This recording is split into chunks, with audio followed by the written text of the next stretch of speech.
Radina tu billahi robba. Semoga ridho Allah ditetapkan kepada kita. Radina tu billahi robba, ridho Allah dari Allah Tuhan yang Maha Kuasa kepada ditetapkan kepada kita semua. Ridho tentang apa? Ridhonya wabil Islami dina, yaitu dan Islam yang ada pada kita. Jadi Allah itu ridho kita menjadi orang Islam. Wabil Islami dina wabil Muhammadin nabiyya wa rasulah, dan kita ridho Nabi Muhammad itu menjadi nabi kita. Jadi kita ridho bahwa Islam menjadi agama kita. Kita itu ikhlas menjadi orang Islam. Ikhlas Nabi Muhammad adalah nabi kita. Wabil Muhammadin nabiyya wa rasulah Robbi zidna hilma. Kalau doanya sendiri Robbi zidni ilma. Tapi kalau bareng-bareng untuk banyak orang Robbi zidna ilma. Jadi ya Allah tambahkan kepada kami ilmu. Jadi biar kita bertambah ilmunya, ada manfaatnya. Waryukna fahma, dan tambahkan kepada kita rezekinya. Rezekinya semakin dibanyakkan dari hasil kita mendapatkan ilmu. Jadi itulah intinya doa itu, supaya kita itu ikhlas dalam Islam, ikhlas menjadi umatnya Nabi, kemudian kita ditambahkan ilmunya, ditambahkan rezekinya. Oke, sekarang kita lanjutkan. Oke ya, bahasanya bahasa preman. Oke. Keren. Kayak Ustadz Jawa itu bahasa gaul ya. Oke. Kita lanjutkan sekarang, masih surat Yasin ayat 40. Kita awali dari ayat 45. Ini ayat ini sudah kita sering baca, sudah kita sering ngerti. Namun biar kita ngerti peringatannya ayat ini. Wa idza qila lahum taqu ma baina aidikum, apa terusnya? Wa ma khalfakum la'alakum turhamun. Siapa yang ngerti intinya maksudnya ayat itu? Tidak ada. Wa idza qila lahum, apabila diperintahkan. Wa idza qila lahum taqu ma baina aidikum, ya.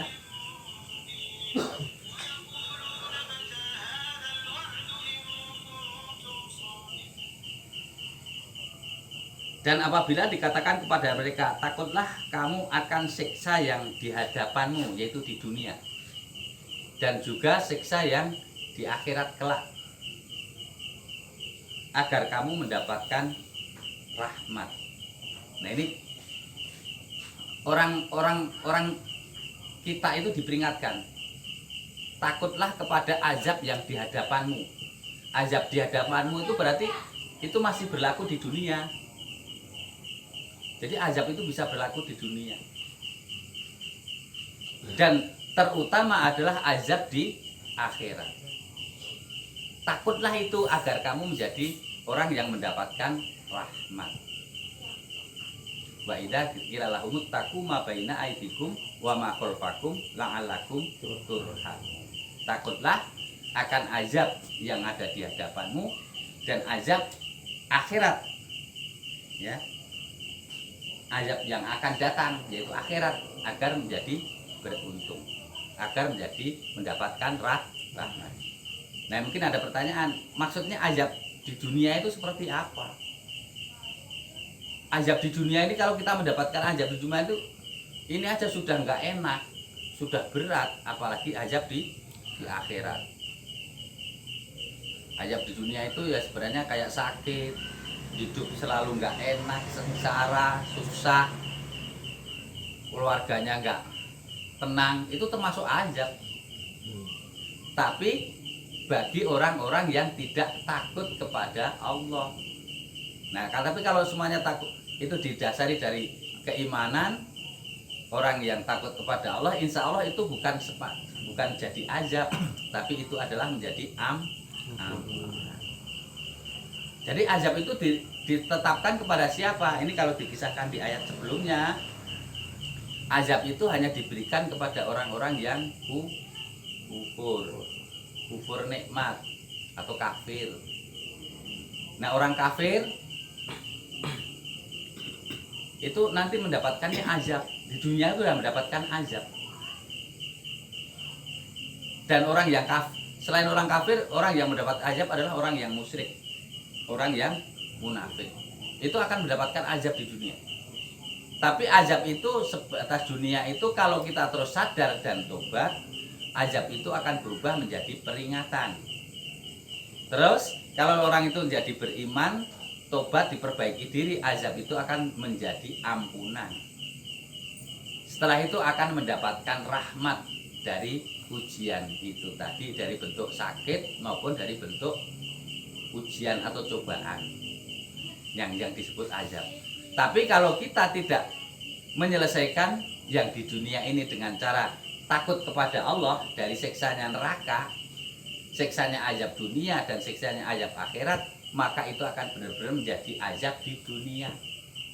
Dan kalau mendapatkan azab di dunia, tidak segera bertobat, tidak segera perbaiki, nanti akan berlanjut menjadi azab akhirat. Jadi sakit yang di dunia sudah nggak ketulungan, tidak didasari iman, mati. Dalam sakitnya ngobatinnya caranya musyrik. Nah itu udah azab dunia sampai azab akhirat. Misalnya orang berdagang biar sukses, terus nyari ke, kan ada yang nyari ke, kalau orang Jawa itu ada yang model nyari ke Gunung Kawi, ada yang di Pandan Segegek itu pantai laut kidul. Tujuannya apa? Mencari sesuatu biar usahanya lancar. Nah itu nanti itu termasuk azab, akan menjadi azab, ya akan menjadi azab apabila sampai mati itu tidak diperbaiki, tidak disadari. Dan azab itu akan bisa dihilangkan di dunia apabila kita takut kepada azab itu sendiri, yaitu kalau takut kepada azab berarti takut kepada Allah. Biar kita mendapatkan rahmat. Berarti apa sarannya?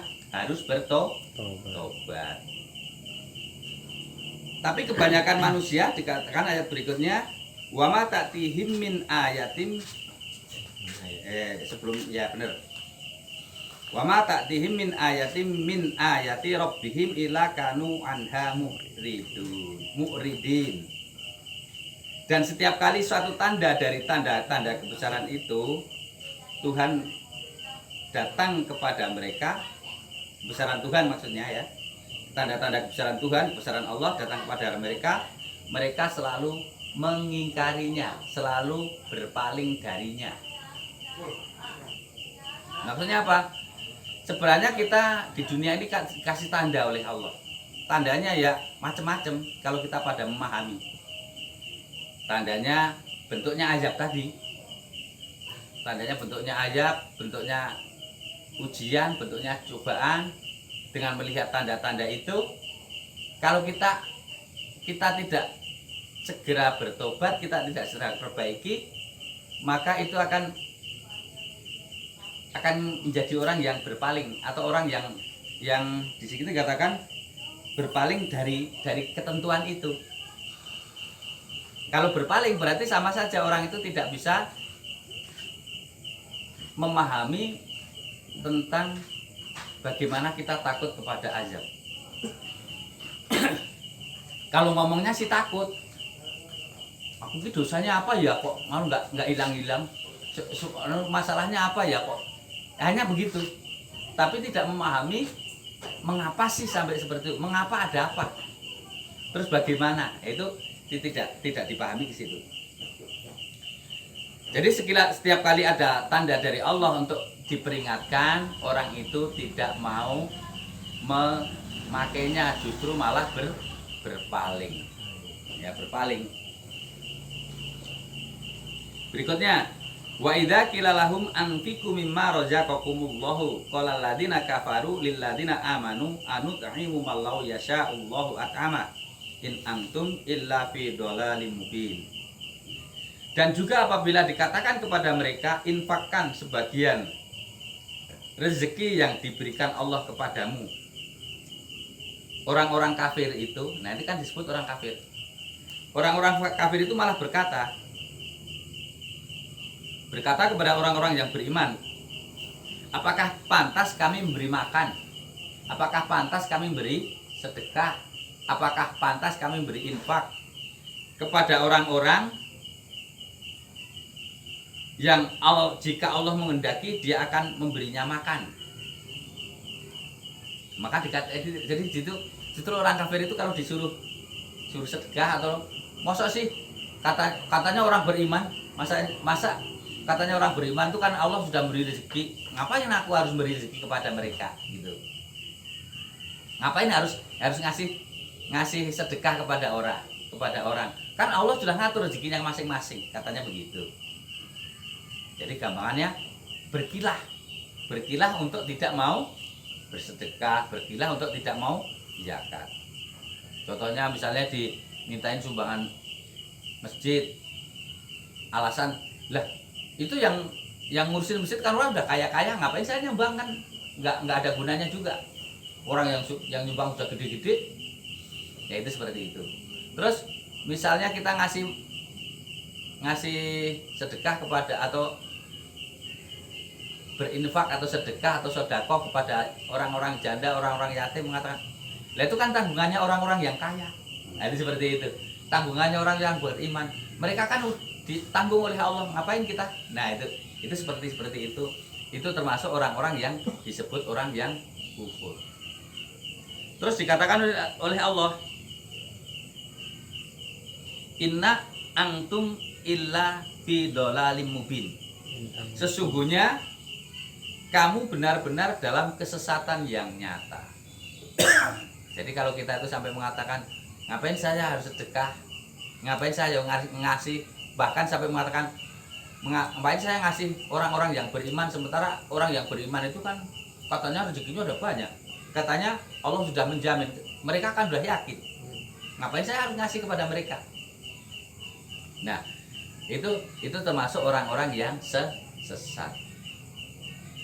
Jadi terus bagaimana sikap kita kalau kita sebagai orang yang mukmin, orang yang Islam?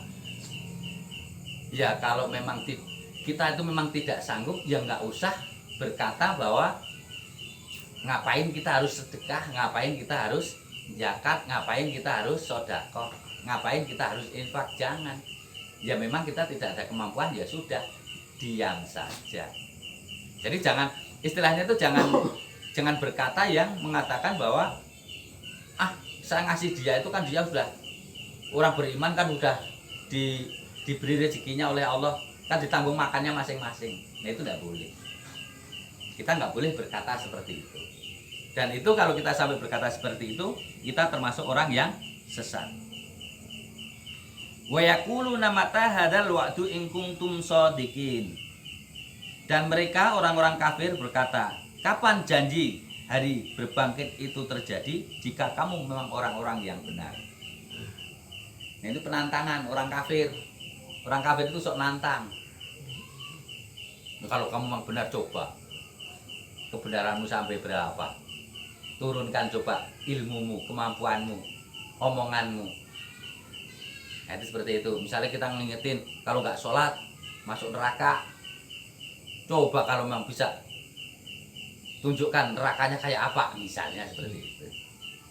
Oh nanti bakalan kena azab di dunia, kamu jangan berbuat seperti ini, nanti walaupun tidak di akhirat, di dunia akan kena azab. Kapan coba azabnya? Misalnya kadang-kadang seperti itu kan. Misalnya orang yang, contohnya misalnya orang yang berani sama orang tua, terus ditegur, kamu jangan berani sama orang tua, nanti akan kualat kalau bahasa Jawanya. Kan terus kadang-kadang anak yang pinter, merasa pinter kan nantang, coba kualatnya kayak apa, kan malah begitu. Itu jadul, itu kan zaman dulu, itu kuno, kurang gaul, karena begitu. Nah itu seperti itu termasuk perkataan-perkataan orang-orang kafir yang justru menantang segera diturunkan azab. Termasuk orang yang nggak mau sholat, orang yang nggak mau ngaji, nggak mau ibadah. Coba kalau memang saya nggak ngaji terus dapat azab, coba kayak apa azabnya, kan begitu. Coba kalau memang saya nggak sholat terus dapat azab, cuma mana azabnya? Saya dari dulu nggak sholat, ya tenang-tenang aja, nggak ada azabnya. Bahkan saya rezekinya malah lancar. Itu yang sholat rezekinya maka nggak ada. Nah, itu kan seperti itu. Nah, itu berarti nantang azab. Tapi nanti kalau kena beneran, bingung, salahku di mana, dosaku di mana. Nah, seperti itu. Nanya. Terus kalau diingatkan lagi, dibenerin lagi, iya memang dosa saya banyak, tapi hanya omongan tok, nggak mau bertobat dan nggak mau memperbaiki diri. Maka orang yang seperti itu selalu akan diperingatkan itu, bahkan selalu menantang kapan dibangkitkannya, kapan azab itu datang. Toh saya juga akan aman. Apalagi yang orang kaya, Allah kalau ayamnya sakit, saya punya duit untuk berobat. Kalau ayamnya kesedihan, nggak mungkin, orang hartaku banyak. Nah kan seperti itu. Tapi itu tadi bisa diazab bentuk sakit gula, makan manis-manis kagak boleh padahal duitnya banyak, makan daging nggak boleh padahal itu enak. Itu kan sebenarnya azab kalau mau dirasain. Kenapa? Makan daging sapi nggak boleh, karena kalau makan daging sapi sakitnya kumat.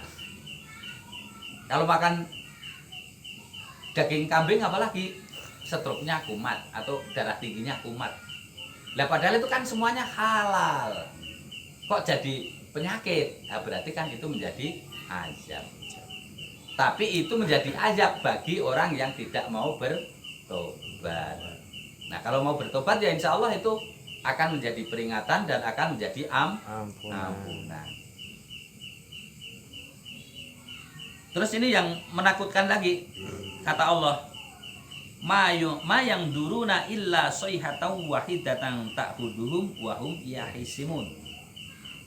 Mereka hanya menunggu satu teriakan saja yang akan membinasakan mereka ketika mereka sedang bertengkar. Nah di sini bapak-bapak renungin, orang yang selalu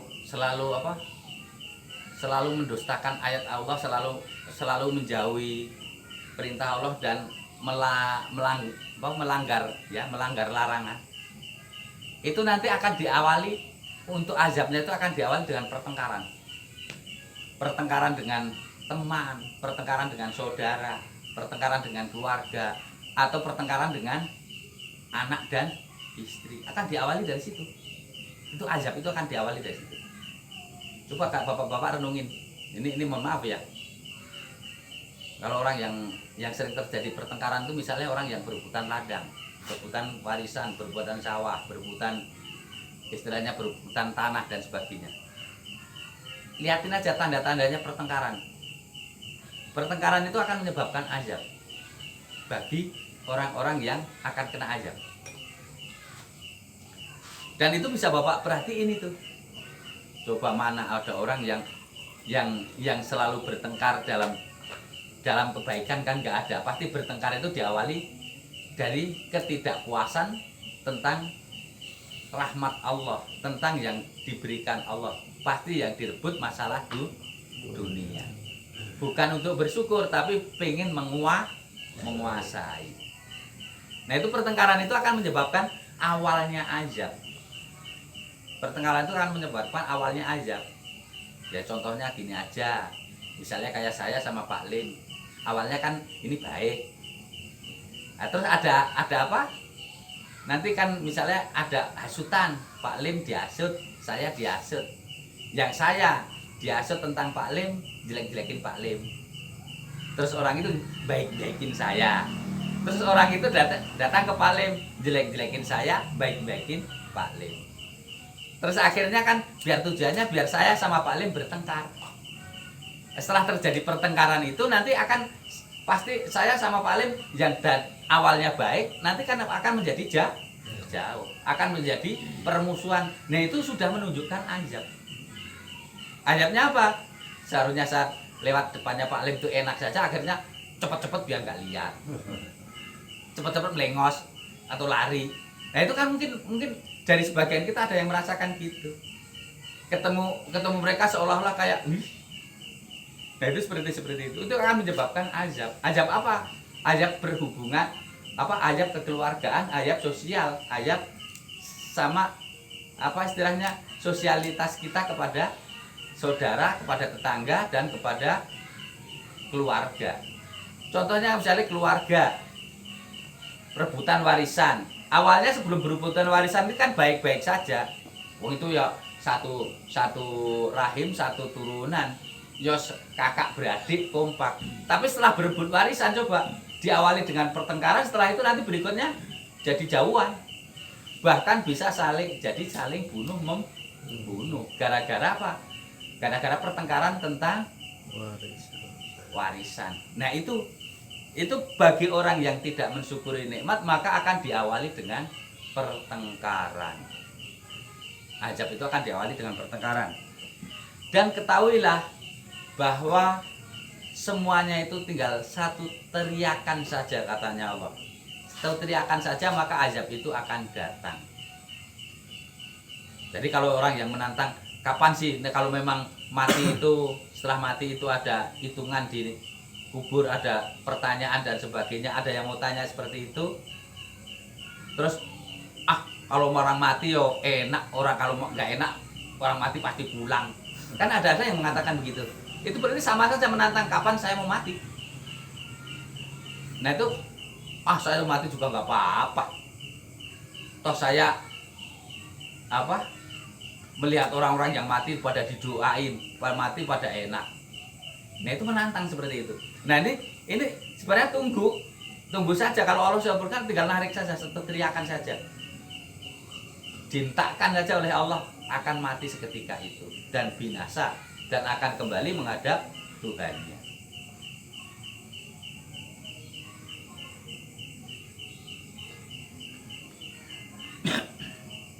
Satu lagi, fala yastati'una tausiyata wala ila ahlihim yarji'un. Dan sampai sehingga mereka tidak mampu membuat suatu wasiat dan mereka juga tidak dapat kembali kepada keluarganya. Maksudnya apa? Jadi jangan sekali-kali kita menantang kapan azab datang, kapan matinya itu. Kapan saya mau mati, orang saya masih sehat. Ngapain? Contohnya kalau orang yang kayak gini, sholatnya nanti aja dah. Kalau udah tua, kan saya belum bakalan mati. Saya kan masih muda. Tunggu aja, azab Allah itu tinggal satu teriakan saja. Dan nanti kalau sudah sampai saatnya belum sempat memberikan istilahnya wasiat itu istilahnya ucapan hidupnya itu dia belum berguna untuk dirinya bahkan untuk orang lain, belum berguna, dia sudah nggak sempat berbuat baik, intinya itu akan langsung dimatikan. Jadi sudah nggak punya lagi wasiat yang bisa dimanfaatkan oleh orang lain maupun keluarganya. Jadi sampai sebatas hanya wasiat aja nggak bisa gitu. Apalagi beramal yang lain. Jadi sinilah kita harus hati-hati, jangan sampai kita itu tadi menantang azab, tidak takut kepada Allah, terus kita justru nek cara wong Jawa itu gigi apa ya? Gigi kalau bahasa ini maksudnya tuh wah mana sih kalau memang ada azab atau memang ada nantang tapi minta dipercepat gitu maksudnya gigi. Kalau memang saya sholat memang nggak sholat itu ada cepet azabnya, coba saya nggak sholat mana azabnya juga nggak datang itu kan gitu ya, sehat-sehat terus. Nah itu seperti itu namanya gigi, pengen segera ditunjukkan tentang tanda-tanda Allah tadi, tapi kalau ditunjukkan beneran takutnya minta ampun, ketulung-tulung. Nah seperti itu, perhatikan aja itu suatu tanda dari Allah dan itu kenyataan banyak manusia seperti itu, menyatakan bahwa saya nggak takut akan azab dan kapan sih datangnya, nggak datang juga, padahal itu tinggal nunggu saatnya saja. Dan kemarin kan pernah disampaikan hidup di dunia itu hanya ibaratnya tidak sampai satu hari kehidupan akhirat. Jadi Allah tinggal tentukan aja batasnya itu nggak lama. Pak, kita tuh ya gampangannya, kita tuh senang 1 tahun, dikasih celaka 1 hari saja, merasanya celakanya itu udah lama, Pak. Dikasih senang setahun, terus dikasih celaka rasa sakit 1 hari, rasanya kayaknya sakitnya udah lama banget. Nah itu menunjukkan bahwa apa? Azab Allah itu benar-benar ada. Coba contohnya waktu itu Pak Sidik sakit apa itu? Bonen kemarin itu bisur. Itu rasanya kan lama banget nggak sembuh-sembuh kan gitu. Tapi kalau sekarang sudah selesai kan sebenarnya alah kemarin hanya sebentar tuh. Tapi kalau dihitung dari sehatnya dari dulu sampai bisulan itu tadi kan lebih lama sehatnya. Tapi ketutup dengan sakit sekitar sebulan, rasanya udah nggak karuan gitu kan. Apalagi Pak azabnya akhirat. Itu selama-lamanya. Nah itu maksudnya renunginlah itu. Jadi dengan supaya kita yang terjadi pada kita itu sebutannya semoga bukan sebutan azab, tapi sebutannya adalah peringatan maupun ujian dan ampunan. Semoga bukan menjadi azab. Tapi kalau kita menjadi orang-orang yang kufur, orang-orang yang musyrik dan orang-orang yang munafik, ya itu akan benar-benar menjadi azab. Itu saja mungkin yang saya sampaikan dari ayat 45 sampai 50. Kita lanjutkan di hari berikutnya. Nanti kalau ada pertanyaan silahkan. Namun kita tutup dulu ya. Ya marilah kita tutup dengan baca hamdalah bersama-sama. Alhamdulillahirabbil alamin. Kalau benar yang saya sampaikan, semoga hidayah dan rahmat dari Allah. Kalau ada kekeliruan dan kesalahan, itu karena kelemahan dan kebodohan saya. Semoga Allah mengampuninya. Cukup sekian. Assalamualaikum warahmatullahi wabarakatuh. Waalaikumsalam warahmatullahi wabarakatuh.